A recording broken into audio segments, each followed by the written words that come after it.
Are you thinking about moving to Green Bay? You've probably had or have heard people tell you about how cheap it is to live here, how affordable it is. Well, in this video, I'm going to tell you about the 5 top lies that people will tell you about the cost of living here in Green Bay. It's not as it all seems, and you're pretty much going to have no excuse because in this video, I'm just going to warn you about it. And if you're surprised when you come here, that's on you, bro.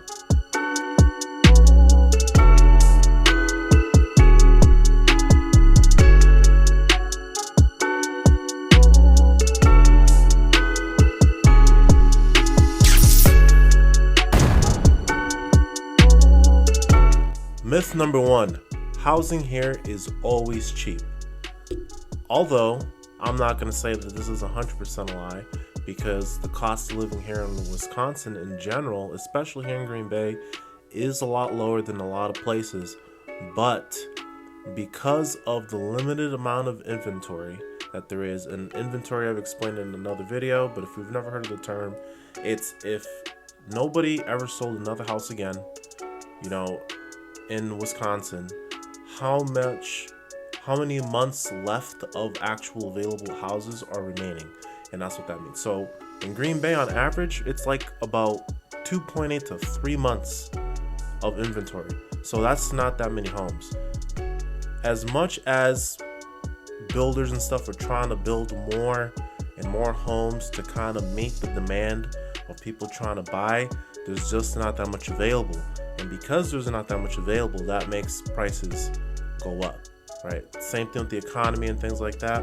So yes, across the nation, across the United States, it is cheaper to live in Wisconsin than in Green Bay, but prices are steadily starting to go up, especially with newer builds and things like that.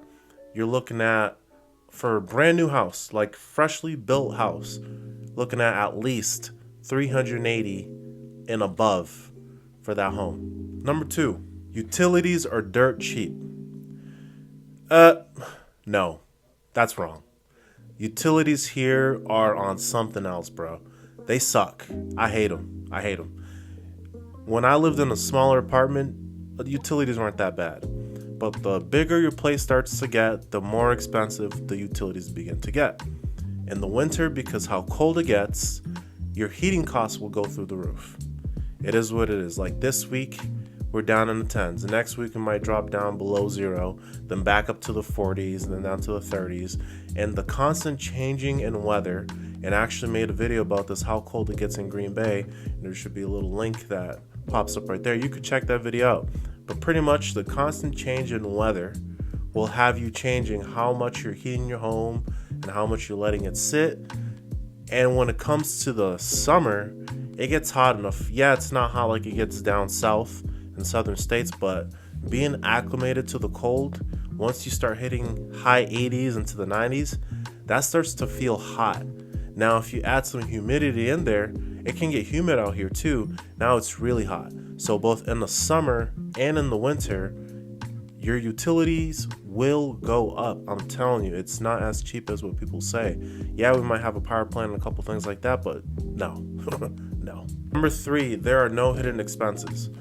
Stop the cap. Stop the cap right now. Stop the cap. No bullshit, Bro, get real. There's hidden expenses probably in everything. And here with taxes, right? Not only are taxes in Wisconsin and in Green Bay a little higher than in some other places, we also here in Green Bay, since the city owns the Packers, right, and Lambeau Field, where do you think maintenance costs and things like that come from? It comes from you. And stupid, I'm not gonna let you get the chance. It comes from me. So those are just some small things that are, sprinkled into hidden costs on top of the usual other things like, fire protection, paying for schooling, the public education system, things like that. Of course, that's all stuff, it's necessary to have. But to say that there is no hidden cost, no, absolutely not. Number 4, food and groceries are cheap. Now, this is one that did throw me off because here we have two major meat packing companies, right? We have JBS and American Foods Group. Even though they are here locally, right? You would think maybe meat prices might be cheaper, but for whatever reason, they're not. They're absolutely not. There's been many times that I will get a cooler, drive down to Milwaukee, or even drive down to Chicago to buy meat because it's so much cheaper buying the same meat that I could buy here in a larger city like Milwaukee or Chicago and then drive all the way back. With inflation and just in general, the rise in cost of groceries and stuff, they've just completely gone up. Entertainment and activities are free or at low cost. Now, I will say that this is pretty true for the most part, but I would also, I guess, focus that towards that's more relevant towards kids, right? Towards kids' activities. For example, Bay Beach Amusement Park.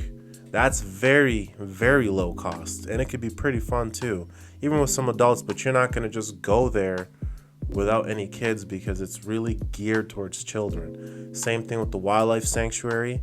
I made another video on that too on this channel. It's called the free zoo because there is a zoo here in Green Bay, and now when you have to pay for it, but there is what we call the free zoo, and it's just the wildlife sanctuary. So a bunch of injured animals that are found around the state, they are brought here to be rehabbed before they're let off into the wild. So things like sporting events, like at Lambeau Field to watch the Packers play, that's not dictated by the city. You know, that's not dictated by the general prices here in Green Bay. That's dictated by the NFL. We can't do nothing about that. So you got that. We got some baseball teams around here between A and AAA, as well as indoor football teams as well. And all these tickets are just general cost that you would pay any other city to go watch these events. The only things that are a lot cheaper to watch or to go partake in are those kids' activities like doing some swimming, Bay Beach, Wildlife Sanctuary, even the kids or the children's museum that we have here as well. So I hope you guys enjoyed this video, and I want to remind you guys, whether you guys are planning to make a move, whether that's in 9 days, 90 days, 2 years down the line, even if you just have a simple question from best type of movers here to how much a certain house or what are housing prices in a certain neighborhood, all these questions, it doesn't matter which one it is, make sure you scan this QR code. It's going to pop up on one of these sides, and it's going to show you all the steps where to go from there to get in touch with me, to contact me, whether you're just sending me a message, whether you're trying to give me a call, any of that. I look forward to it, and just give me 24 hours to respond to you. I get messages and being reached out by people like you every single day that are looking to make a move out here to Green Bay. So with that being said, I hope to see you guys on the next one. And make sure you like and share this video with someone who you think might benefit from this. Take it easy, guys.